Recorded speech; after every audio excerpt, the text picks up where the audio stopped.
Hello everyone, welcome to Sleepy Classes. कैसे हैं आप लोग? My name is Anshuman Aryan और आज जो है हम लोग देखने वाले हैं CSAT practice series initiative for your attempt of civil services examination in 23 and 24। तो आपको पता है कि सिविल सर्विसेज एग्जामिनेशन जो है वो 3 लेवल का एग्ज़ाम होता है। फर्स्ट लेवल जो है वो प्रीलिम्स होता है उसमें, और उसमें 2 पेपर होते हैं। Paper 1 comprises of GS and paper 2 is of CSAT, जिसका फुल फॉर्म क्या होता है? Civil services aptitude test. अब सीसैट में जो है ब्रॉडली आप बोल सकते हैं 3 कैटेगरीज से क्वेश्चंस आते हैं, जिसमें है quantitative aptitude, second is logical reasoning and third is English competency. ठीक है, अब यहाँ पर जो इस सीरीज में हम लोग क्या कर रहे हैं कि आपको धीरे धीरे पहले कंसेप्ट्स भी हमने डील किया, जैसे परमुटेशन एंड कॉम्बिनेशन, फिर profit and loss, speed, distance and time, सारे कंसेप्ट्स को हमने देख रखा है। इससे पहले हमारा एक सीसैट 2022 सीरीज़ भी है, जिसका प्लेलिस्ट आपको इस चैनल पे मिल जाएगा, तो आप जाके उसको भी चेकआउट कर सकते हैं। उस पर भी हमने पिछले साल बहुत इंपॉर्टेंट कंसेप्ट्स को कवर किया है और उससे लोगों को काफ़ी ज़्यादा फ़ायदा भी हुआ है। इस सीरीज़ में भी जो है सेम पैटर्न पे हम लोग चल रहे हैं, क्योंकि आपको पता है कि सीसैट में रीसेंट ईयर्स में क्वेश्चंस के क्वालिटी काफ़ी अच्छे इंप्रूव होते जा रहे हैं हर साल, राइट फ्रॉम 2019, 2020, 21 एंड 22। तो हम लोग भी क्या कर रहे हैं कि अपना स्टैंडर्ड जो है वो थोड़ा सा इंक्रीज़ कर रहे हैं regarding the quality of question. अब यहाँ पर पिछले लेक्चर में हमने कैट के कुछ क्वेश्चंस को सॉल्व किया था, जो कि आपको पता है एमबीए के लिए एक एग्जाम होता है, और वहाँ पर क्वांटिटेटिव एप्टीट्यूड हो या फिर लॉजिकल रीजनिंग हो या फिर इवन इंग्लिश कॉम्प्रिहेंशन के जो क्वेश्चंस आते हैं वो काफ़ी अच्छे क्वालिटी के आते हैं। तो कैट के क्वेश्चंस को खास करके क्वांटिटेटिव एप्टीट्यूड के क्वेश्चंस को सॉल्व करने से क्या होता है कि आपका भी थोड़ा सा आप बोलेंगे कि अच्छे क्वालिटी के क्वेश्चंस आप प्रैक्टिस कर पा रहे हैं। दूसरा, आपका जो फियर ऑफ अननोन रहता है कि सीसैट में आजकल किसी भी तरह का क्वेश्चन पूछ लिया जाता है, वो आपका धीरे धीरे जो है वो घटता चला जाएगा अगर आप अच्छे क्वालिटी के क्वेश्चंस को सॉल्व करेंगे। ठीक है, तो चलिए आज हम लोग भी सेम वही सारे क्वेश्चंस सॉल्व करेंगे, और क्वेश्चंस में जहाँ पर भी कंसेप्ट का ज़रूरत होगा उस कंसेप्ट को वहीं पर डील कर देंगे। और इस सीरीज़ को, जो सीसैट 2023 का सीरीज़ है, अगर आप इसको रिलीजियसली फॉलो करते हैं तो जब तक प्रीलिम्स आपका आएगा आप एक अच्छे लेवल पे रहेंगे सीसैट को देने के लिए। डेफिनेटली आप मेंटली प्रिपेयर्ड रहेंगे और आपका जो कंसेप्ट्स है वो भी ऑब्वियसली क्लियर हो रहा है। इसके अलावा जो पेड इनिशिएटिव्स हैं हमारे चैनल पे, जो कि आप हमारे वेबसाइट पे, जो कि आपको लिंक जो है डिस्क्रिप्शन में दिया रहता है, उसको भी चेकआउट कर सकते हैं। बहुत अच्छे कोर्सेज हैं, बहुत ही आप बोल सकते हैं रीजनेबल कोर्सेज हैं, और उसमें भी आप इनरोल करा सकते हैं और आप एक सिलसिलेवार ढंग से जो है तैयारी कर सकते हैं। ठीक है, तो चलिए स्टार्ट करते हैं without wasting any time. First question है आपका, दीज जो है ये सारे क्वेश्चन जो है वो PYQ हैं कैट के। ठीक है, तो आपको अच्छे से अटेम्प्ट करना है क्वेश्चंस को। देखिए यहाँ पर आपको मैक्सिमम बेनिफिट इस सेशन का लेना है, क्योंकि ये एक प्रैक्टिस सीरीज है। आप इसके नाम में ही देख रहे हैं, this is a practice series. यहाँ पर ऐसा नहीं है कि सिर्फ मैं आके आपको कंसेप्ट बता दूंगा और आप जो है वो चले जाएंगे, फिर आप जो है कभी बाद में प्रैक्टिस करें। नहीं, प्रैक्टिस यहीं पर करना है, कंसेप्ट भी यहीं पर डील किया जाएगा, और जो हम लोग देखेंगे जो डिटेल्ड सॉल्यूशंस होता है उसको भी हम लोग यहीं पर डील करते हैं। तो ये जो पूरा सेशन होता है, जो हाफ एन आवर 45 मिनट्स का जो सेशन होता है, इसमें आपको बहुत कुछ सीखने को मिलेगा। इसी कारण जब भी आप इस सेशन को देखें तो पेन एंड पेपर लेके ज़रूर बैठें। इवन जो इसके पहले जो 15 सेशंस हैं, अगर आप न्यू हैं इस चैनल पे, पहली बार आप इस वीडियो को देख रहे हैं, तो आप जो 15 लेक्चर्स हैं उसको आप टाइम निकाल कर ज़रूर देखें और साथ में प्रैक्टिस भी करते चलें। ठीक है, तो चलिए करते हैं स्टार्ट। पहला क्वेश्चन है आपका, in a 10 kilometre race, this is a question of speed, distance and time. बहुत ही अच्छा क्वेश्चन है, और सोचिए कैट में आया हुआ क्वेश्चन है, तो सीसैट में भी इस तरह के क्वेश्चन जो है पूछे जा सकते हैं, और पूछा भी गया है। एक रेस पर बेस्ड क्वेश्चन जो है वो आपके 2020 सीसैट में पूछा गया था, इसी तरह का क्वेश्चन था। तो चलिए कंसेप्ट को पहले देखते हैं। अब यहाँ पर क्या है, in a 10 kilometre race ABC each running at uniform speed get the gold, silver and bronze medals। मतलब यहाँ पर क्या है कि ABC 3 रनर हैं जो कि एक 10 किलोमीटर रेस अगर ट्रैक है उसमें दौड़ते हैं, तो A को जो है वो गोल्ड मेडल मिलता है, B को जो है वो सिल्वर मिलता है, और C को जो है वो ब्रॉन्ज मिलता है। तो यहाँ पर से ही आपको क्या समझ में आ गया कि जो A का स्पीड होगा, डेफिनेटली यहाँ पर हम लोग जो है A का जो स्पीड होगा, स्पीड ऑफ A लिखते हैं, वो ग्रेटर देन होगा स्पीड ऑफ B, और स्पीड ऑफ बी जो है वो ग्रेटर देन होगा स्पीड ऑफ सी, ठीक है, क्योंकि ऑब्वियसली जिसका ज़्यादा स्पीड रहेगा, क्योंकि सेम टाइम पर स्टार्ट कर रहे हैं, विदाउट यहाँ पर कोई हेड स्टार्ट का बात नहीं है, तो जब सेम टाइम पे स्टार्ट कर रहे हैं, सेम डिस्टेंस कवर करना है, और अगर ए को गोल्ड मिलता है, बी को सिल्वर, सी को ब्रॉन्ज, तो डेफिनेटली जो सबसे फास्टेस्ट रनर है दैट इज ए, उसके बाद बी है और उसके बाद सी है, ठीक है, यहाँ तक कोई परेशानी नहीं है। अब देखिए, अब यहाँ पर क्या होता है, आपको दिया क्या क्या हुआ है, if A beats B by 1 kilometre. देखिए रेस के कंसेप्ट में क्या होता है, हमने पहले भी पढ़ा है, रेस का कंसेप्ट बहुत एक यूनिक सा कंसेप्ट होता है कि जैसे यहाँ पर अगर आप देखेंगे एक ट्रैक है, ठीक है, एक एग्जांपल लेके चलते हैं, चलिए ए और बी का ही एग्जांपल ले लेते हैं, ठीक है। तो ये 10 किलोमीटर का ट्रैक है, ये 10 किलोमीटर का ट्रैक है, और अभी सी को छोड़ दीजिए, अभी ए और बी को हम लोग कंसिडर कर रहे हैं, ठीक है, सी को बाद में करेंगे। ए और बी जो है सेम स्टार्टिंग पॉइंट से स्टार्ट करते हैं, ऐसा नहीं है कि ए आगे से स्टार्ट करता है या बी आगे से स्टार्ट करता है, किसी किसी क्वेश्चन में आपको हेड स्टार्ट भी दिया हुआ रहता है, वो डिफरेंट टाइप ऑफ क्वेश्चन होता है, उसको हम लोग बाद में देखेंगे। लेकिन यहाँ पर देखिए स्टार्टिंग पॉइंट पे दोनों साथ स्टार्ट करते हैं, और जब रेस खत्म होता है, रेस कब खत्म होगा, जब कोई भी पर्सन जो है वो एंड पॉइंट पे पहुंच जाएगा, मतलब फिनिशिंग लाइन पर पहुंच जाएगा। तो अब सबसे फास्टेस्ट ए है, तो ए पहुंच गया, चलिए यहाँ पर, ठीक है, ए ने जब 10 किलोमीटर कवर कर लिया, जिस टाइम में हम लोग मानते हैं टाइम टी में, ठीक है, टाइम टी जो लगा ए को, ये मतलब रेस को ख़त्म करने में। अब बी इसी टाइम टी में कितना कवर करता है, क्योंकि ए जो है वो बी को 1 किलोमीटर से बीट करता है, तो बी कुछ पीछे रह जाता है यहाँ पर, ठीक है, यहाँ पर बी है, और ये डिस्टेंस कितना है, जो मतलब फिनिशिंग लाइन से डिस्टेंस कितना बच जाता है उसके लिए, 1 किलोमीटर, ठीक है, ये सिनेरियो दिया हुआ है। तो आपको पता है डिस्टेंस क्या होता है, व्हाट इज डिस्टेंस, अगर आपको फॉर्मूला पता है that is speed into time, ठीक है। अब देखिए यहाँ पर हम लोग का टाइम फिक्स है, सेम टाइम, उतना टाइम में जितना में ए फिनिश कर लेता है उतना में बी जो है वो 1 किलोमीटर पीछे रहता है, तो टाइम तो हमारा फिक्स है यहाँ पर।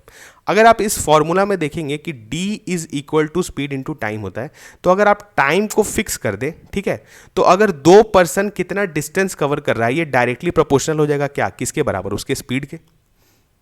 एक अगर आपको एक एग्जांपल बोलते हैं कि एक सर्टेन टाइम दिया हुआ है, टाइम फिक्स है आपके चलिए कि 2 घंटे का टाइम है, 2 घंटे में कोई पर्सन कितना डिस्टेंस कवर करता है, ये किस पे डिपेंड करेगा कि उसका स्पीड कितना है, ठीक है। तो अगर 2 पर्सन का हम लोग को डिस्टेंस का रेशियो दिया हुआ है, जैसे DA/DB, तो हम लोग क्या बोल सकते हैं कि वो किसके बराबर होगा, सिमिलर टू होगा उसके स्पीड का रेशियो, SA/SB, ठीक है। बस यही कंसेप्ट जो है वो रेस में लगता है।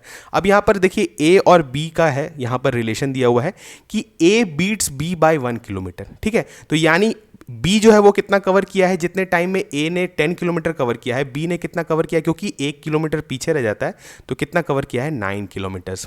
तो अगर इनके डिस्टेंस का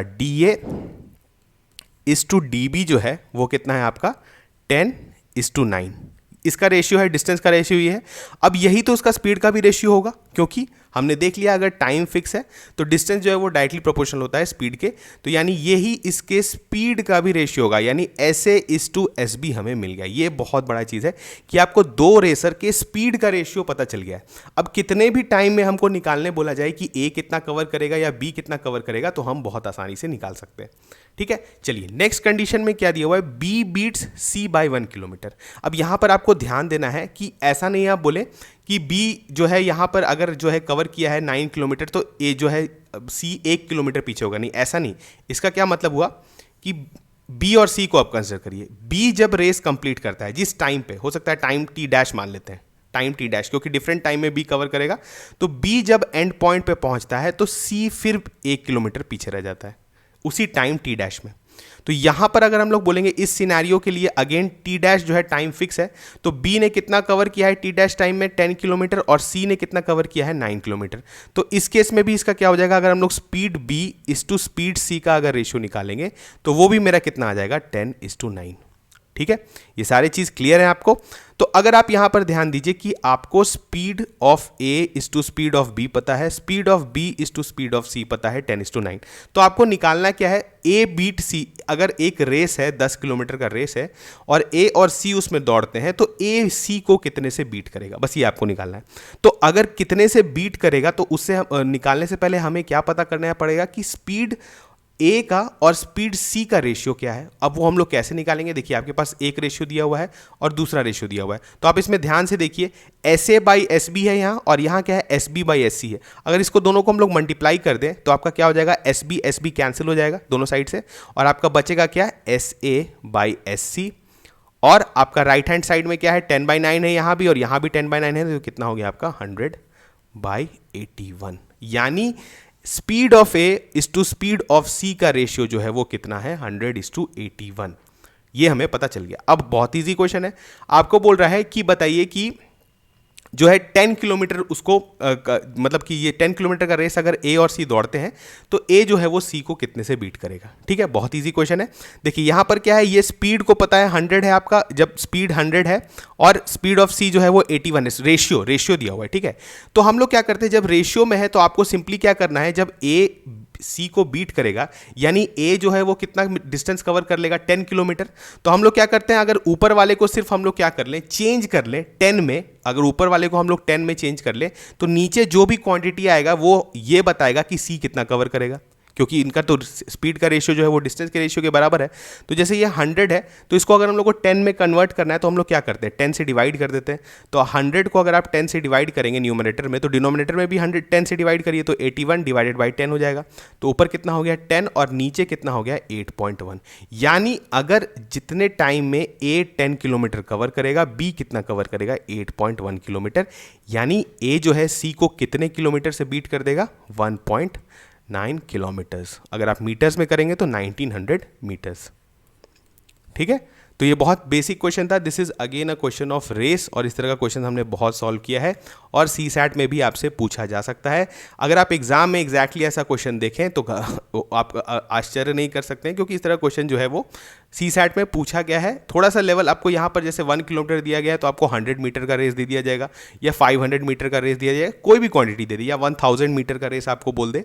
ठीक है, तो इस तरह के क्वेश्चन आपको सी सैट में देखने को मिलेंगे। अगर कंसेप्ट आपको पता है कि स्पीड रेस का कंसेप्ट क्या होता है, कि टाइम फिक्स होता है। अगर दो रेसर के रेस्पेक्ट में देख रहे हैं तो टाइम फिक्स है, मतलब इतने टाइम में इसने इतना डिस्टेंस कवर किया है, इसने इतना डिस्टेंस कवर किया है। डिस्टेंस से हमें क्या पता चल जाता है, डिस्टेंस का रेशियो जो है अगर टाइम फिक्स है तो वो किसके बराबर हो जाता है, स्पीड के रेशियो। अब स्पीड का रेशियो हमें पता चल गया तो फिर हम कोई भी डिस्टेंस निकाल सकते हैं कि इतने टाइम में अगर ए ने इतना डिस्टेंस कवर किया है तो बी ने कितना करेगा, क्योंकि हमें दोनों की स्पीड का रेशियो पता है। ठीक है, चलिए बढ़ते हैं नेक्स्ट क्वेश्चन।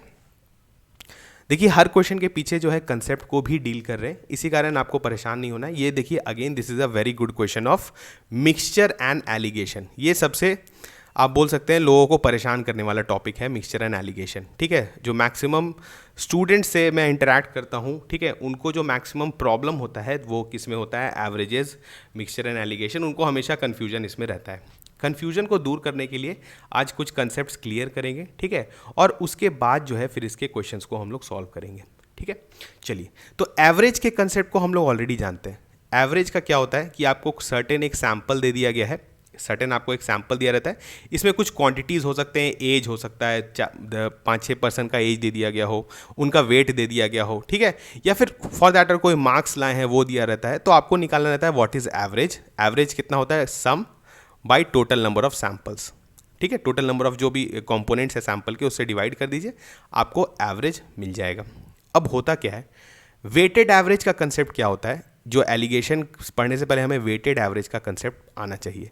अब वेटेड एवरेज का कंसेप्ट पढ़ने के लिए क्या करते हैं हम लोग, पहले इसको इरेज कर लेते हैं और चलते हैं नेक्स्ट स्लाइड में। समझते हैं कि पहले वेटेड एवरेज देखेंगे फिर एलिगेशन को देखेंगे कि एलिगेशन में लोग फॉर्मूला कैसे डायरेक्टली लगा देते हैं। अगर आप यहाँ पर देखें, मैं आपको एक एग्जांपल देता हूँ, उस एग्जांपल से समझते सबसे अच्छा होगा। एक स्कूल है, आपको एक स्कूल दिया हुआ है, इसमें 2 क्लास हैं। ठीक है, इसमें 2 क्लास है, एक क्लास ए है और एक क्लास बी है। ठीक है, अब आपको दिया हुआ है कि इसमें जो है स्टूडेंट्स कितने स्टूडेंट्स हैं, तो इसमें NA स्टूडेंट्स हैं और इसमें NB स्टूडेंट्स हैं। ठीक है, इसका मान के चलिए कि इस क्लास में एवरेज एज जो है वो दे दिया गया है A1। ठीक है, इसको सॉरी N1 ही N2 मान लेते हैं तो ज़्यादा अच्छा रहेगा। N1 N2 है नंबर और एवरेज एज जो है वो A1 इसमें है और इसमें A2 है। तो आपको बोला जाता है कि पूरे स्कूल का एवरेज एज जो है वो क्या होगा, आपको निकालने बोला जाएगा पूरे स्कूल का। अब यहाँ पर देखिए क्या है, आपको एक एक बच्चे का एज नहीं दिया हुआ है, आपको एक सैंपल दिया हुआ है, ठीक है, जिसके अंदर कुछ बच्चे होंगे, जैसे N1 बच्चे हैं, उनका एवरेज दे दिया गया है A1, ठीक है। और यहाँ पर क्या दिया हुआ है, आपका सर्टेन दूसरा है जिसमें बच्चे N2 हैं और उसका एवरेज दे दिया A2। तो आपको बताना है पूरे स्कूल का एवरेज एज कितना होगा। तो हम लोग कैसे निकालते हैं, तो आपको ऐसे भी पता है कि पूरे स्कूल का अगर आपको एवरेज निकालना होगा तो क्या होगा कि आपको total sum of ages of all बच्चा चाहिए, टोटल जितने भी बच्चे हैं इसमें से उसका सम ऑफ एजेस चाहिए, डिवाइडेड बाय कितना चाहिए, टोटल नंबर ऑफ स्टूडेंट्स, ये आपको चाहिए। तो आपको overall average age of school पता चल जाएगा। अब ये सम ऑफ एजेस आप कैसे निकालेंगे, ठीक है, तो आपको पता है इस सैंपल का आप देखेंगे तो एवरेज कितना है, A1 है, ठीक है, यानी A1 किसके बराबर होगा, इसमें जितने बच्चों का जो एज है जितना उसका सम होगा डिवाइडेड बाय N1, वही होगा आपका। तो अगर हमें सम चाहिए, इसमें जितने बच्चे हैं इनके एजेस का सम चाहिए, तो सिंपली क्या कर देंगे, N1 इंटू A1। तो ये हमें पता चल गया N1 इंटू A1, ठीक है। और इससे चाहिए तो हमें क्या मिल जाएगा, N2 इंटू A2, और डिवाइडेड बाय टोटल बच्चे कितने हैं, N1 प्लस N2, ठीक है। तो ये हमें क्या मिल गया, average age of whole school, ठीक है। और इसी को हम लोग बोलते हैं वेटेड एवरेज। वेटेड एवरेज क्या, क्योंकि यहाँ देखिए दो एवरेजेस हैं, इनके वेट हैं, ये देखिए यहाँ पर एवरेज एज A1 वाले N1 स्टूडेंट्स हैं, एवरेज एज A2 वाले N2 स्टूडेंट्स हैं, यानी इनको N1 और N2 जो है हम लोग वेट असाइन कर दे रहे हैं, ठीक है। और उसके बाद हम लोग ओवरऑल एवरेज निकालते हैं, तो इसको बोल देते हैं वेटेड एवरेज, ठीक है। अब देखिए ये जो कंसेप्ट है एवरेज का, ये कहीं भी अप्लाई हो सकता है, ठीक है। अब इसको हम लोग थोड़ा सा इरेज कर लेते हैं क्योंकि हम लोग एलिगेशन की तरफ जा रहे हैं। तो इस कंसेप्ट को समझिए, अगर हम किसी को अभी, जैसे आपको हमने बोला कि यहाँ पर आपके पास एक क्लास A है, ठीक है, और एक क्लास B है, इसमें एवरेज एज A1 है, इसमें एवरेज एज A2 है। अब यहाँ पर हमने बोला कि इसमें एवरेज A1 जो है that is average age of class A, यानी इसको अगर हम लोग इसके यूनिट्स में बात करें तो ये क्या है, आप बोल सकते हैं जो भी वेट है, वेट के, या आप बोल सकते हैं केजी पर स्टूडेंट, यही यूनिट है ना। यहाँ पे एवरेज एज आपका जो है, सॉरी जो है हम लोग एज की बात कर रहे थे, सॉरी वेट की बात कर रहे थे, तो केजी पर आपके स्टूडेंट हो गए, ठीक है। अगर आप जो है यहाँ पर बात कर रहे हैं A2 के केस में, तो वो भी क्या है, केजी पर स्टूडेंट। तो आपको ध्यान देना है कि जो एलिगेशंस के क्वेश्चंस होते हैं जहाँ पर आपको देना है, तो आपको याद रखना है कि आप आखिर ले क्या रहे हैं। जैसे यहाँ पर हमने एवरेज एज लिया, कहीं कहीं पर आपको क्या होगा कि एक मिक्सचर दे दिया गया है, जैसे आपको एक दिया गया है कि एक शुगर का एक जो है एक टाइप ऑफ शुगर है जिसका रेट जो है वो सर्टेन रुपीज़ है, जैसे मानते हैं ₹20 पर केजी है, ठीक है, और दूसरे शुगर का जो है ₹30 पर केजी है। तो मिक्सचर का बताइए, अगर हम लोग जो भी रेशियो में अगर करते हैं N1:N2 में, ठीक है, तो आपको बताना है कि फाइनल का जो है वो एवरेज प्राइस क्या होगा, ठीक है। तो हर जगह आप देख रहे हैं कि जो एवरेज हम लोग लेते हैं बेसिकली ये क्या है, दिस इज अ रेट, यहाँ पर आप देख रहे हैं दिस इज अ रेट, यहाँ पर ₹30 पर केजी, ₹30 पर केजी, ठीक है। वैसे ही और जो N1 और N2 हम लोग लेते हैं बेसिकली ये क्या लेते हैं, जो क्वांटिटी है कि ये इस शुगर का कितना क्वांटिटी है और इस टाइप के शुगर का क्वांटिटी कितना है, ठीक है। तो आपको मैं बताना क्या चाह रहा हूं कि जब भी हम लोग वेटेड एवरेज का कंसेप्ट देखते हैं तो एवरेज जो हम लोग लेते हैं जैसे A1 और A2, वो बेसिकली क्या होता है, 2000 रेट्स आप ध्यान रखिए, रेट्स मतलब आपको समथिंग पर समथिंग, ठीक है। और जो N1 N2 जो होता है वो क्या होता है, बेसिकली ये देखिए जो एलसीएम में है वही आपका N1 और N2 होता है, ठीक है। तो हमेशा इस तरह से आपको अगर आप ध्यान में रखेंगे कि जो आपके जिसके रेस्पेक्ट में आप ले रहे हैं उसी का क्वांटिटी का आपको रेशियो निकालना रहता है N1:N2, ठीक है। जैसे अभी आपको एक एग्जांपल, अभी जस्ट एक क्वेश्चन लेके जो अभी हम लोग क्वेश्चन देखने वाले हैं उस क्वेश्चन में आपको देखेंगे तो आपको बहुत क्लियरली समझ में आ जाएगा। चलिए हम लोग देखते हैं क्या है यहाँ पर। क्या देखिए, bottle 1 contains mixture of milk and water in ratio 7:2 ratio. यहाँ पर देखिए एक बॉटल 1 है, इसको बॉटल 1 लिख देते हैं, दिस इज बॉटल 1, ठीक है। और यहाँ पर जो है इसका जो रेशियो है वो कितना है, 7:2 है, किसका, मिल्क इज टू वाटर का, ठीक है। यहाँ पर एक बॉटल है जिसमें हमें नहीं पता है कि इसमें कितना ज़्यादा क्वांटिटी है, ठीक है। चलिए मानते हैं कि अभी हमें टोटल इसका मतलब लीटर्स हमें नहीं पता है, लेकिन इसमें हमें ये पता है कि जो मिल्क और वाटर है उसका रेशियो 7:2 है। दूसरा क्या है, बॉटल 2 जो है इसमें क्या है, मिल्क और वाटर जो है वो किस रेशियो में दिया हुआ है आपका, 9:4 में। अब आपको इस दोनों से कुछ अमाउंट जो है निकाल के एक तीसरे बॉटल में डालना है, ठीक है। और जिसमें रेशियो जो है वो मिल्क इज टू वाटर का है, वो कितना है, 3:1। अब यहाँ पे देखिए इस क्वेश्चन को बनाएंगे कैसे हम लोग, तो यहाँ पर क्या है कि आपको पता होना चाहिए कि जो इस जैसे इस वाले बॉटल में है, इसमें मिल्क इज टू वाटर का रेशियो 7:2 है, लेकिन हम लोग जब भी इसे मिलाएंगे तो हम लोग बेसिकली इसका मिक्सचर निकालेंगे। ऐसा तो नहीं है कि मिल्क खाली निकालेंगे या वाटर निकालेंगे। तो जिस चीज़ को हम लोग को निकाल रहे हैं तो हम लोग किसी एक चीज़ को ले लेते हैं, ठीक है। जैसे अगर मिल्क इज टू वाटर है तो आपको पता है, हमने बोला था कि जो पर जैसे लेते हैं, तो यहाँ पर हम लोग क्या करते हैं, मिल्क इज टू टोटल का रेशियो लेते हैं, तब जाके, क्योंकि हम लोग टोटल को ही मिला रहे हैं ना, तो हम लोग क्या करते हैं, मिल्क इज टू टोटल का रेशियो लेते हैं। तो 7:2 है, तो ये अगर 7:2 है तो मिल्क इज टू टोटल का कितना हो जाएगा, मिल्क प्लस वाटर, यानी कितना हो जाएगा 7:, आपका कितना आ जाएगा 9, ठीक है।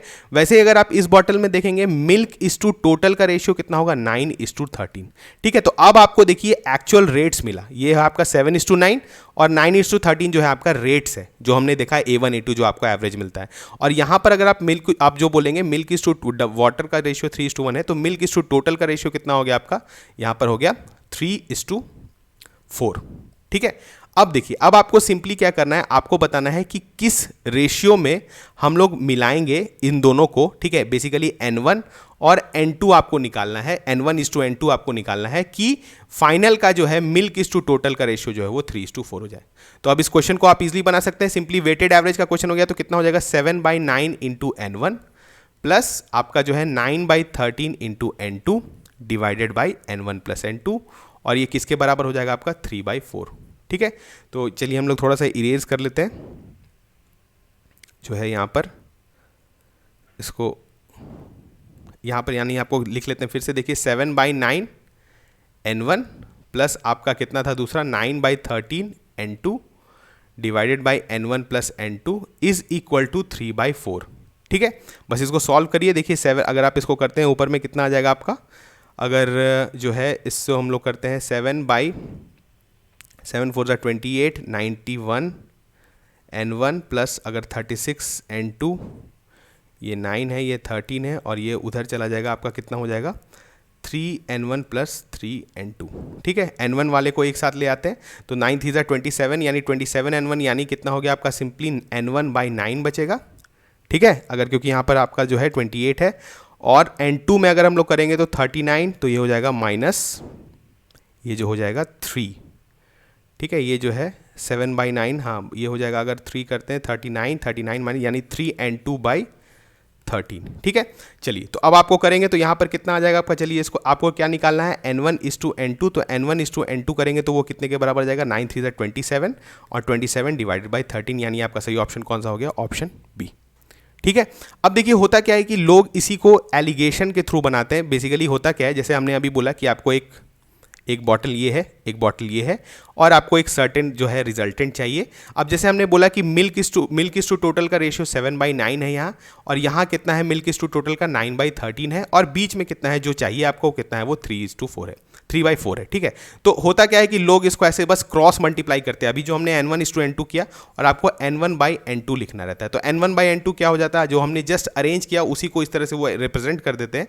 N1 = N2 कितना हो गया आपका, सिंपली अगर आप करेंगे तो ये हो जाएगा 3/4 माइनस 9/13, और अगर आप नीचे करेंगे तो 7/9 माइनस 3/4। बस आप इसको सॉल्व करेंगे तो भी आपका N1/N2 का सेम रेशियो आएगा, ठीक है। तो ये जो रिप्रेजेंट करते हैं, जो आप बुक्स में भी देखते हैं, ये क्या है, सिंपल रिप्रेजेंटेशन है जो हमने ऑलरेडी कर लिया, ठीक है। लेकिन मेन कंसेप्ट क्या है कि आपको रेट्स पहले डिटरमाइन करना पड़ेगा, तभी आप जो है एलिगेशन के कंसेप्ट को लगा पाएंगे। अगर आप जैसे यहाँ पर 7:2 में अगर ये कंसेप्ट लगा देते तो ये नहीं बनता, क्योंकि आपको पता है आप किस चीज़ को मिला रहे हैं, आप बेसिकली दोनों मिक्सचर को मिला रहे हैं, यानी आप टोटल को मिला रहे हैं, तो दोनों के टोटल का रेशियो आपको पता होना चाहिए।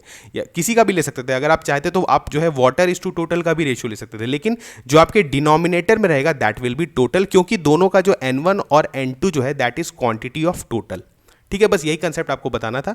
इससे पे बेस्ड अगर आपको कोई भी क्वेश्चन आता है तो आप उसको इजीली सॉल्व कर सकते हैं, ठीक है। चलिए बढ़ते हैं नेक्स्ट क्वेश्चन। चलिए अब हमारा जो है this is a easier topic. यहाँ पर क्या है, आपको टाइम एंड वर्क का क्वेश्चन है। चलिए हम लोग जल्दी से सॉल्व करते हैं। यहाँ पर क्या है, a tank has a inlet pipe and a outlet pipe, ठीक है। ये एक टैंक है आपको दिया हुआ, दिस इज अ टैंक, और यहाँ पर क्या है कि एक इनलेट पाइप है, मतलब पाइप से जो पानी भर रहा है, और एक आउटलेट पाइप है, मतलब जो डिस्चार्ज पाइप जिसको हम लोग बोलते हैं, ठीक है। अब यहाँ पर क्या है, if the outlet pipe is close then the inlet pipe fills the empty tank in 8 hours, मतलब अगर इस टैप को हम लोग बंद कर दें तो जो इनलेट वाला टैप है वो कितने घंटे में पूरे टैंक को भर देता है? 8 आवर्स में। ठीक है, अब इस क्वेश्चन को हम लोग क्या करेंगे, यूनिटरी मेथड से नहीं बनाएंगे, जो कि हमारा जो स्टैंडर्ड मेथड है, जो कि हमने बहुत बार सीख रखा है, that is LCM method. LCM method में क्या होता है, हम लोग टोटल वॉल्यूम या टोटल वर्क को जो है हम लोग सर्टेन क्वांटिटी एज्यूम कर लेते हैं कि हमारा कैलकुलेशन ईजी आ जाए। ठीक है, चलिए उसी तरह से बनाएंगे। अब देखिए ये बोल रहा है कि 8 आवर्स में जो है इनलेट पाइप भर देता है पूरे टैंक को, अगर डिस्चार्ज पाइप जो है, जो आउटलेट पाइप है, उसको बंद कर दें। अब यहां पर बोल रहा है कि if the outlet pipe is open then the inlet pipe fills the empty tank in 10 hours, मतलब दोनों ऑपरेट करते हैं जब, तो ये 10 घंटे में भरता है। ठीक है, तो चलिए इनलेट पाइप का जो है एफिशिएंसी, मतलब लीटर पर आवर को हम मान लेते हैं ए, और जो डिस्चार्ज पाइप है इसको मान लेते हैं बी। अब देखिए यहाँ पर मेन जो गेम है दैट इज कि आपको एज्यूम करना है कि टोटल वॉल्यूम कितना है। अब आप टोटल वॉल्यूम कैसे एज्यूम करेंगे, देखिए एक जो है क्वांटिटी दैट इज 8 आवर, एक जो है 10 आवर है, तो इन दोनों का एलसीएम ले लेते हैं। 8 और 10 का एलसीएम आपका क्या होगा? 40। ठीक है, यानी हम लोग टोटल क्वांटिटी जो है, जो इस टैंक का कैपेसिटी है, उसको मान लेते हैं 40 लीटर्स। अब जैसे ही आप 40 लीटर्स मानेंगे तो ये देखिए जो आपका ए है, जो मतलब इनलेट पाइप है, इसका एफिशिएंसी कितना हो जाएगा, क्योंकि ये 8 घंटे में अकेले भरता है। अगर अकेले काम करता है तो 8 घंटे में पूरे टैंक को भर देता है। तो टैंक है 40 लीटर का और 8 घंटे में भरता है, तो एफिशिएंसी कितना हो गया आपका 40/8, यानी 5 लीटर पर आवर। ठीक है, अगर हम लोग बी की बात, अब जो दूसरा वाले केस में क्या दिया हुआ है कि दोनों साथ काम कर रहे हैं, तो जब दोनों साथ काम कर रहे हैं तो एक का पॉजिटिव एफिशिएंसी है, एक का नेगेटिव है, क्योंकि एक पानी डाल रहा है और एक पानी निकाल रहा है। तो यानी हम लोग लिख सकते हैं ए माइनस बी जो है वो कितने के बराबर हो जाएगा, क्योंकि ये 10 घंटे में करता है, तो 40 डिवाइडेड बाई 4 कितना हो गया आपका, 40 डिवाइडेड बाई 10 कितना हो गया आपका, 4 लीटर पर आवर। ठीक है, 4 लीटर्स पर आवर आ गया। अब देखिए ए का वैल्यू 5 लीटर पर आवर है, ए माइनस बी का वैल्यू 4 लीटर पर आवर है, यानी डेफिनेटली जो है बी का वैल्यू कितना है, 1 लीटर पर आवर। ठीक है, मतलब आपको पता चल गया कि डिस्चार्ज करने वाले पाइप का रेट क्या है, 1 लीटर पर आवर। अब आपसे क्वेश्चन क्या पूछा है, if only the outlet pipe is open, मतलब अगर सिर्फ आउटलेट वाला पाइप को खोलेंगे, then in how many hours the full tank become half full, मतलब ये कि टैंक भरा हुआ है स्टार्टिंग में, स्टार्टिंग कंडीशन में दिया हुआ है कि टैंक भरा हुआ है। ठीक है, और सिर्फ डिस्चार्ज पाइप को खोलते हैं, इनलेट वाले को नहीं खोलेंगे, इनलेट वाला का काम हो चुका है, उसको बंद कर दिया गया है, पूरा टैंक फुल है, सिर्फ डिस्चार्ज पाइप खुला हुआ है। और बोलता है कि बताइए ये जो टैंक है ये आधा कितने टाइम में हो जाएगा। अब आधा मतलब बेसिकली कितना होगा, 20 लीटर कितने देर में खत्म हो जाएगा, यही पूछ रहा है आपसे। अब इसका डिस्चार्ज रेट कितना है, 1 लीटर पर आवर, तो 20 को कितने में करेगा, सिंपली 20 डिवाइड बाई 1। ठीक है, तो वो कितना आ जाएगा आपका 20 आवर, यानी आपका सही ऑप्शन है ऑप्शन ए। ठीक है, ये इतना ही इजी क्वेश्चन है। अगर आपको बनाना है तो आप इसको वैसे ही बना सकते हैं कि अगर 8 आवर में कर रहा है तो v/8 कर दीजिए। ठीक है, उसके बाद जो है दूसरा वाला कर रहा है सर्टेन, आप करके कर सकते हैं, वो जो है आप उस तरह से भी बना सकते हैं, लेकिन उसका फ़ायदा नहीं है क्योंकि आपको एलसीएम मेथड पता है। ये बहुत ही इजी मेथड है, थोड़ा सा बस इसमें आपको जो है अपना दिमाग चलाना पड़ेगा कि आपको जो क्वांटिटी एज्यूम करना है वर्क का, या जैसे पाइप के क्वेश्चंस में वॉल्यूम एज्यूम करना पड़ेगा। जैसे ही आप एक क्वांटिटी एज्यूम करते हैं आपको रेट्स मिल जाएगा, जैसे ही आपको रेट्स मिल गया आप किसी भी क्वेश्चन को सॉल्व कर सकते हैं। ठीक है, चलिए बढ़ते हैं नेक्स्ट क्वेश्चन। ये है बहुत, again this is a very good question, और जो है इसको आपको सॉल्व करना है। इससे पहले चलिए हम लोग इसको हम लोग लास्ट में देखेंगे। दिस इज़ इसमें थोड़ा सा टाइम लगेगा क्योंकि ये अच्छा क्वेश्चन है, and this is a example of combination permutation का क्वेश्चन है। ठीक है, और थोड़ा बहुत नंबर सिस्टम का भी कंसेप्ट इसमें लगता है, और इस तरह के क्वेश्चंस जो है हमने CSAT 2022 के पहले भी पढ़ा था, और इस तरह का एक क्वेश्चन भी आपके CSAT 2022 में आ गया था। ठीक है, तो हम लोग इसको समझेंगे अच्छे से। अगर जो लोग जानते हैं तब तक अगर आपके पास टाइम है तो आप इसको सॉल्व कर सकते हैं। पहले हम लोग दूसरा क्वेश्चन देखते हैं जो कि थोड़ा सा ईजियर है, उसके बाद हम लोग इस क्वेश्चन में आएंगे। ठीक है, यहाँ पर है a motor bike, this is again a CAT question, क्योंकि क्वेश्चंस काफ़ी अच्छे हैं और आप इतने कम टाइम में इतने ज़्यादा क्वेश्चन कवर कर रहे हैं, तो ये बहुत बड़ी बात है। जनरली होता क्या है कि 1-2 क्वेश्चन में ही चाहते तो आपका पूरा लेक्चर खत्म हो सकता था, लेकिन जितना ज़्यादा आप इस क्वालिटी के क्वेश्चंस को सॉल्व करेंगे और ज़्यादा आपका टाइम वेस्ट भी नहीं करना है। अगर आपको बेसिक थिंग अगर आपको पता है कि इसको ऐसे सॉल्व करना है, तो आप फिर क्वेश्चंस को जो है आप चाहे किसी भी क्वालिटी का हो आप इजीली सॉल्व कर सकते हैं। ठीक है, तो वही मकसद हमारा भी रहता है। अब जैसे यहाँ पे क्वेश्चन दिया हुआ है, a motor bike leaves point A at 1 PM and moves towards point B eight uniform speed. यहाँ पर क्या है, एक पॉइंट A है और एक पॉइंट B है। ठीक है, ए जो है एक मोटर बाइक यहाँ से लीव करता है एट 1 PM। ठीक है, 1 PM जो है वो बी की तरफ मूव करना स्टार्ट करता है एट यूनिफॉर्म स्पीड। अब मोटर बाइक है तो यूनिफॉर्म स्पीड चलिए हम लोग मान लेते हैं एम है उसका, एम स्पीड से मूव कर रहा है। A car leaves point B at 2 PM। अच्छा, यहाँ पर क्या है कि 2 PM में एक कार जो है यहाँ से लीव करता है, यानी 1 घंटा बीत चुका है कार के निकलने से पहले। तो 1 घंटे में बताइए अगर ये मोटर बाइक एम के स्पीड से मूव कर रहा है तो ये कितना डिस्टेंस कवर कर लेगा। मोटर बाइक कहीं यहाँ पहुँच चुका होगा तो ये डिस्टेंस जो है दैट इज़ एम। अब मोटर बाइक यहाँ से, अब समझिए कि 1 घंटे के बाद मोटर बाइक यहाँ पर है और कार जो है वो इधर से स्टार्ट कर रहा है बी से, ठीक है। यही क्वेश्चन दिया हुआ है। अब यहाँ पे दिया हुआ है and moves toward point A at a uniform speed which is double the motor bike. बहुत अच्छा, अगर ये स्पीड एम से मूव करता है तो ये जो है कितने से मूव करता है, 2M से, ठीक है। अब आपको क्या दिया हुआ है, दे मीट एट 3:40। अब 2 बजे दोनों ने एक दूसरे की तरफ मूव करना स्टार्ट किया है। 3:40 में जो है वो दोनों मिल जाते हैं। 3:40 मतलब कितना हुआ आपका, 1 घंटा, आप बोल सकते हैं 40 minutes, 1 hour 40 minutes. 1 hour 40 minutes को अगर आप सिंपली आर में लिखेंगे तो 1 आवर 40 मिनट्स को आप आर में चेंज करेंगे तो कितना हो जाएगा आपका 40/60 यानी 2/3, यानी ओवरऑल हम लोग बोल सकते हैं 5/3 आवर्स। 5/3 आवर्स में जो है आपका क्या है, ये दोनों कहीं पर मीट करेंगे, ठीक है। अब ये दिया हुआ है कि which is 168 kilometre away from A. चलिए उसको भी रहने देते हैं। यहाँ पर देखिए पहले मीटिंग का बात है तो again this is a question of relative speed. Relative speed क्या है कि 2 ऑब्जेक्ट हैं जो दोनों एक दूसरे की तरफ मूव कर रहे हैं, तो आपको पता है इनके बीच का चलिए डिस्टेंस जो भी है इसको हम लोग मान लेते हैं थोड़ी देर के लिए डी, ठीक है।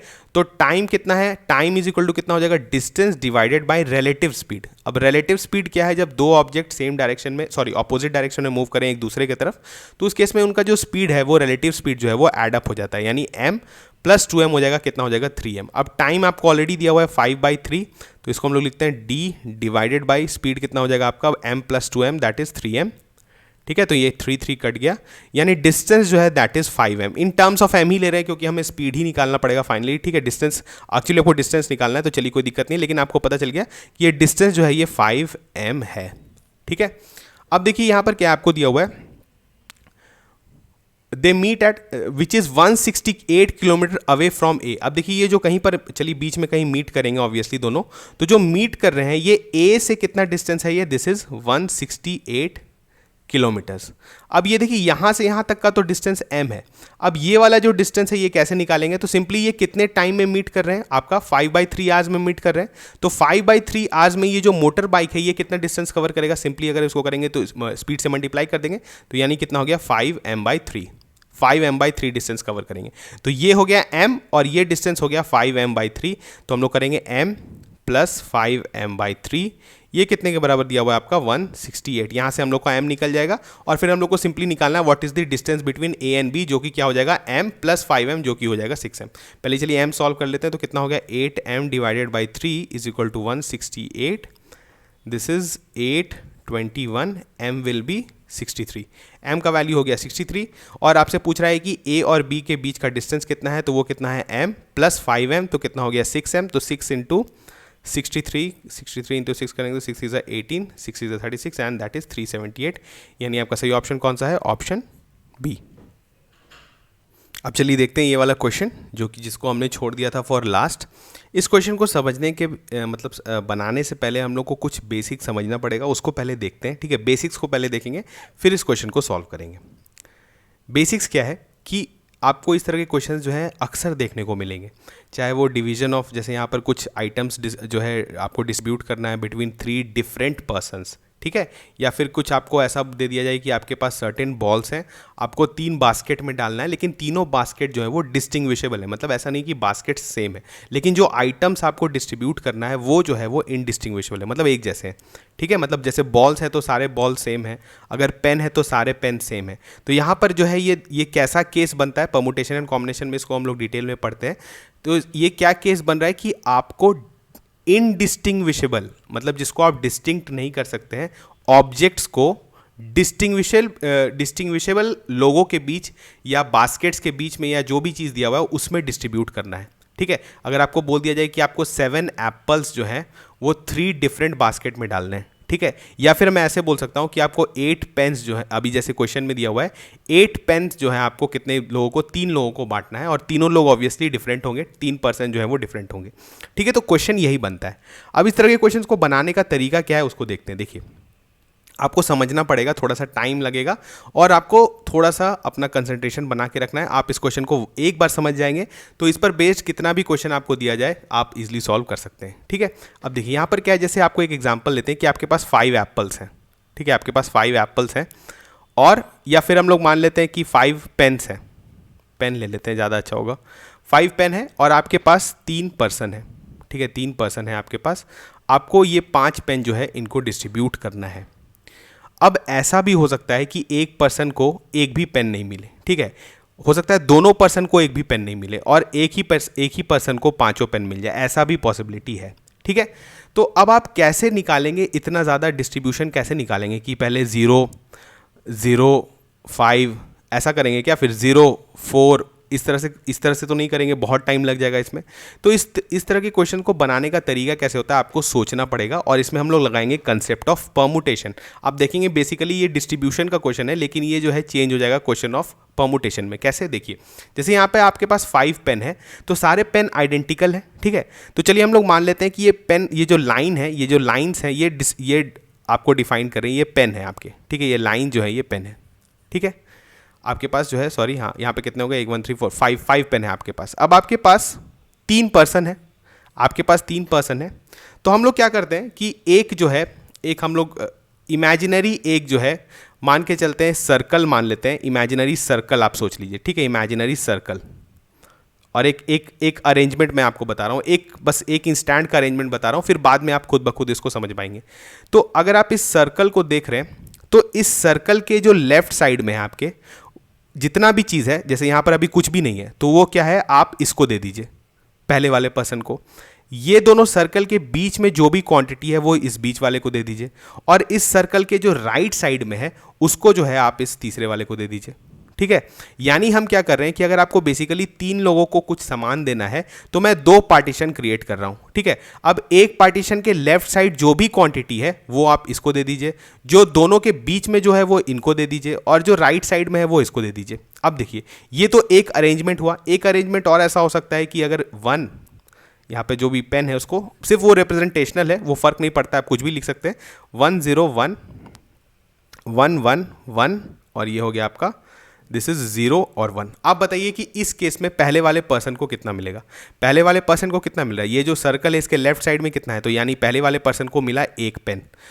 इसमें इस केस में बीच वाले को कितना मिलेगा, कितना 1 2 3 यानी हो गया आपका 3। ठीक है, और सबसे राइट मोस्ट जो भी पर्सन है उसको क्या मिलेगा आपका 1। ठीक है, तो एक इस तरह का डिस्ट्रीब्यूशन हुआ। तो आप देख रहे हैं कि बेसिकली हम लोग को इस तरह से पता चल सकता है कि टोटल पॉसिबल डिस्ट्रीब्यूशन कितना होगा अगर हम लोग इसका टोटल अरेंजमेंट निकाल लें। 1 0 1 1 1 0 1, मतलब इनका जितना भी पॉसिबल अरेंजमेंट होगा, ये सोच लीजिए आप कैरेक्टर्स 5 लाइन और 2 सर्कल्स का जितना भी पॉसिबल अरेंजमेंट आप निकालेंगे वही इनका पॉसिबल डिस्ट्रीब्यूशन भी होगा। ठीक है, यही कंसेप्ट लगता है। इसको आप जितने तरीके से अरेंज करेंगे उतना ही इनका पॉसिबल डिस्ट्रीब्यूशन होगा। आप जितने तरीके से भी अरेंज कर सकते हैं, जितना भी पॉसिबल अरेंजमेंट निकलेगा वही इतना इनका डिस्ट्रीब्यूशन होगा। अब आप देख रहे हैं कि आप बेसिकली क्वेश्चन बना रहे थे डिस्ट्रीब्यूशन का, लेकिन अब ये क्वेश्चन बन गया है किसका, अरेंजमेंट का। ठीक है, इसी को जो है इसको एक बार आपको समझना पड़ेगा और आपको इस पर बेस्ड बहुत सारे क्वेश्चन आते हैं। ठीक है, अब देखिए, अब यहाँ पर जब आपको ये मिल गया है कि आपको टोटल 7 कैरेक्टर्स जो है वो अरेंज करने हैं, 7 कैरेक्टर्स आपको अरेंज करने हैं, जिसमें 5 जो है वो एक तरीके के हैं। क्या है, 5 है आपके पास लाइन वाले हैं। ठीक है, और 2 जो हैं आपके पास वो क्या है, सर्कल है। 2 जो है वो एक तरीके के हैं। तो इस तरह का अरेंजमेंट हम लोग कैसे करते हैं बताइए। आपके पास टोटल कैरेक्टर्स हैं 7, तो कितना होगा टोटल पॉसिबल अरेंजमेंट, 7 फैक्टोरियल नहीं। लेकिन यहाँ पर क्या होता है, क्योंकि आपको 5 रिपीटिंग कैरेक्टर्स है तो उसको हम लोग क्या करते हैं, डिवाइड कर देते हैं 5 फैक्टोरियल से, और 2 रिपीटिंग कैरेक्टर और है तो इंटू कर देंगे 2 फैक्टोरियल। तो ये टोटल आपका पॉसिबल अरेंजमेंट आ जाता है। अब जो भी आता है इसका वैल्यू उसे हमें फर्क नहीं पड़ता है, लेकिन टोटल पॉसिबल अरेंजमेंट आपका ये आता है। अगर आप इसको समझ गए तो आप इस तरह के क्वेश्चंस को हमेशा सॉल्व कर पाएंगे।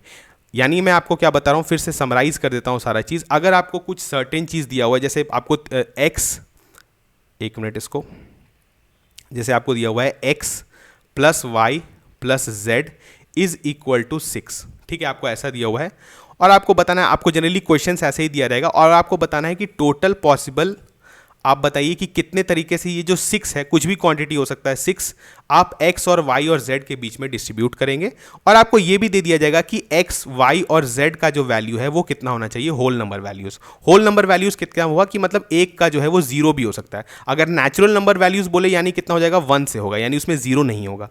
ठीक है, तो यहां पर जैसे अगर आपको क्वेश्चन दे दिया जाए कि अगर आपको x plus y plus z equal to 6 है तो इसका पॉसिबल सॉल्यूशन आपको निकालने दिया जाता है।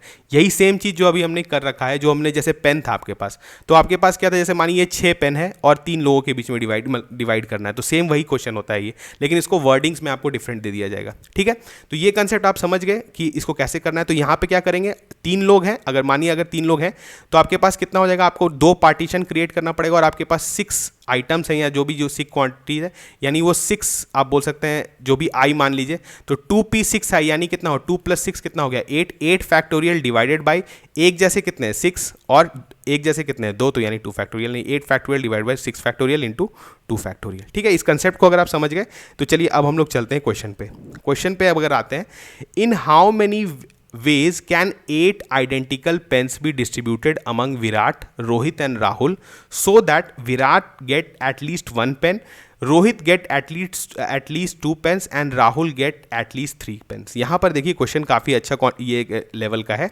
यहाँ पे क्या बोल रहा है कि विराट प्लस रोहित, ऑब्वियसली तीनों जो है अलग है, प्लस राहुल जो है, इसको रोहित कर देते हैं, ये राहुल जो है, इनको पेन डिस्ट्रीब्यूट करना है कितना आपको 8। ठीक है, लेकिन कंस्ट्रेंट क्या डाल दिया गया है कि विराट को हमेशा एटलीस्ट 1 पेन उसके पास होना चाहिए, रोहित को एटलीस्ट 2 पेन उसके पास हमेशा रहना चाहिए, 2 से ज़्यादा हो सकता है लेकिन 2 तो होना ही चाहिए, और राहुल के पास एटलीस्ट 3 पेन तो होना ही होना चाहिए। तो हम लोग क्या करते हैं कि हम लोग विराट को पहले से 1 पेन दे देते हैं, ठीक है, रोहित को 2 पेन दे देते हैं और राहुल को 3 पेन पहले से दे देते हैं। ठीक है, तो अब कितना पेन बचा, 1 + 2 आपका कितना हो गया, जल्दी से बोलिए, यहाँ पर हो गया 3 एंड 3 + 3 आपका कितना हो गया 6, यानी 6 पेन ऑलरेडी हम लोग बांट चुके हैं क्योंकि इतना पेन तो इनको चाहिए। अब आपके पास 6 के बाद बच कितना जाएगा, सिंपली 2 पेन। ठीक है, तो यहाँ पर करते हैं क्या हम लोग, विराट प्लस रोहित प्लस राहुल, ठीक है, और इनके पास ऑलरेडी 1 पेन है, 2 पेन है, 3 पेन है। ठीक है, इसको V' R' ये मान लेते हैं और ये जो है आपका कितने के बराबर हो गया 2। अब ये बस 2 पेन को जो है आपको 3 लोगों के बीच में डिस्ट्रीब्यूट करना है। तो ये आप कैसे करेंगे, सिंपली वही कंसेप्ट हो जाएगा, 2 चीज़ है और 3 लोगों के बीच में अगर बांटना है तो आपको कितना चाहिए, 2 पार्टीशन चाहिए और 2 ऐसे चीज़ है, 2 पेन है, तो हम लोग 2 आई से इसको दिखा देते हैं, यानी 2 पेन और 2i, तो कितना हो गया 2 + 2 4 फैक्टोरियल, और एक जैसे कितने हैं 2 है और एक जैसे 2 है, तो यानी 2 फैक्टोरियल इंटू 2 फैक्टोरियल। तो आपका कितना आ गया 4 factorial, 4 × 3 × 2 factorial divide by 2 factorial into 2 factorial, तो 2 फैक्टोरियल कट गया, 2 जो है आपका ऊपर से कटा, तो यानी कितना आ जाएगा 6 वेज। यानी आप जो है अगर आपको डिस्ट्रीब्यूट करना है 8 identical pens to Virat, Rohit and Rahul, तो आप कैसे कर सकते हैं 6 वेज में। ठीक है, अगर आपको ये नहीं समझ में आया तो दोबारा से आप इस वीडियो को देखिए, ये बहुत कॉम्प्लेक्स कंसेप्ट है, ये इतना इजी समझा नहीं जा सकता है जितने आसानी से, जितने कम टाइम में जो है आपको बताया जा रहा है। ये डेफिनेटली अगर आप फर्स्ट टाइम देख रहे हैं तो आपको समझ में नहीं आएगा, लेकिन आप वीडियो को पॉज करिए, ठीक है, फिर से आप बैक में जाइए, जो हमने कंसेप्ट सीखा कि कैसे जो है डिस्ट्रीब्यूशन का कंसेप्ट होता है, उसको अगर आप समझेंगे तो आप जो है फिर इस चीज़ को समझ जाएंगे। ठीक है, और इस तरह के क्वेश्चन को अगर आप समझ जाएंगे तो जैसे आपको क्वेश्चन क्या आता है, आपको जो क्वेश्चन CSAT में पूछा जाता है उसको हम लोग डायरेक्टली बोलते हैं कि आपको बोला जाएगा बताइए x + y + z = 10 दिया हुआ है, इसका टोटल नेचुरल नंबर सॉल्यूशंस क्या होगा। अब नेचुरल नंबर सॉल्यूशंस आप कैसे निकालेंगे, x, y + z का 10 = 10। अब इस तरह का लोग को जो है कंफ्यूजन हो लगता है, कुछ नहीं करना है इसमें। देखिए x जब नेचुरल नंबर सॉल्यूशन आपको निकालने बोला जा रहा है, इसका मतलब क्या हो रहा है कि इनका वैल्यू जो है वो 1 से स्टार्ट होगा, क्योंकि 0 नहीं हो सकता, 1 से स्टार्ट होगा ना, क्योंकि 0 तो इनका वैल्यू हो नहीं सकता। अगर 1 से इनका स्टार्ट होगा तो हम लोग क्या करते हैं, सिंपली सबको 1 दे देते हैं, पहले हम लोग सिंपली पहले सबको 1 दे देते हैं। तो अगर हम लोग 1 दे देते हैं तो यानी कितना हो गया, यहाँ से 3 घटा दीजिए तो कितना हो जाएगा x + y + z, यानी आपके पास आ गया 7। अब ये 7 आप समझिए, ये जो 7 जो बचे हुए हैं ये आपको डिस्ट्रीब्यूट करता है 3 लोगों में, तो जो भी पॉसिबल सॉल्यूशन आएगा, जो कि 2 पार्टीशन हो गया, यानी कितना हो गया 7 + 2 यानी 9 factorial divided by 7 factorial into 2 factorial. इस तरह के क्वेश्चंस को आप सॉल्व कर सकते हैं। तो मैंने आपको पेन के एग्जाम्पल से बताया या एप्पल डिस्ट्रीब्यूट, लेकिन आपको एग्जैक्टली जब क्वेश्चन में आएगा, जब एग्जाम में आएगा, तो आपको यही बोला जाएगा, या तो नेचुरल नंबर या तो होल नंबर। ठीक है, इसी तरह के क्वेश्चंस आपको देखने को मिलेंगे। ठीक है, तो आज का लेक्चर जो है वो थोड़ा सा बड़ा हो गया है, लेकिन डेफिनेटली आपको बहुत कुछ सीखने को मिला होगा। ये सारे क्वेश्चंस जो हैं अगर आपका वंस लेक्चर कंप्लीट हो जाता है फिर से आप सॉल्व करिए, ठीक है। अगर आप सही से सॉल्व कर रहे हैं, अगर आप ढंग से सॉल्व कर रहे हैं और आपका आंसर सही आ रहा है तो आपका प्रिपरेशन जो है वो बिल्कुल राइट ट्रैक में, ठीक है। तो चलिए मिलते हैं नेक्स्ट लेक्चर में, तब तक थैंक यू।